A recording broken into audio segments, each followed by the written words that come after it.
नमस्कार जय जगन्नाथ प्रिय दर्शक बंधु ये होती न्यायरंजन साहू जिला भद्रक ब्लॉक तेड़ी ग्राम पंचायत कोल्ह और कोल्ह प्राणी सहायक केंद्र अंतर्गत यही डायरी फार्म टी अवस्थित वीडियो देखिए लाइक शेयर और सब्सक्राइब करूँ।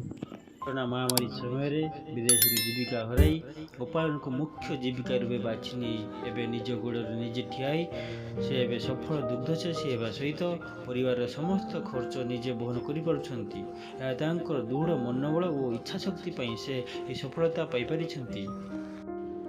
डायरी फार्म में वर्तमान 7टी गाई और 4टी माई बाछुरी अच्छी सी प्रतिदिन 30 ରୁ 35 लीटर क्षीर आमदानी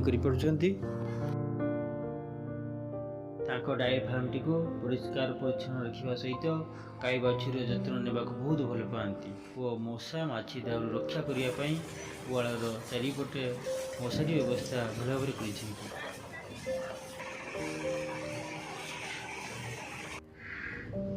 कर सफलता पछरे परिवार समस्त सदस्यों सहयोग अच्छी धर्मपत्नी गुआल को परिष्कार परिच्छन्न कर साहाय्य करती।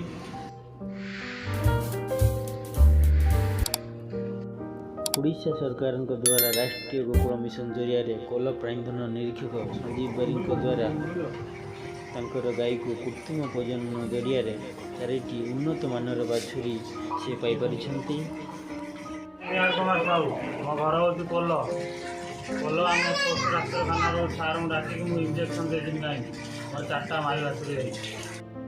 सरकार तरफ विभिन्न रोग प्रतिरोधक टीका और कृमिनाशक नियमित भाव में जोगाई दि जाऊँगी।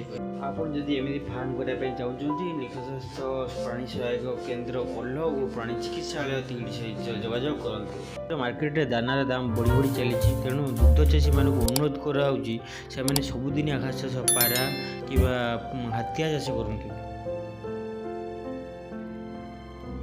ये वीडियो को शेष पर्यटन देखि बहुत बहुत धन्यवाद और ये वीडियो को लाइक शेयर और सब्सक्राइब करूँ। जय जगन्नाथ।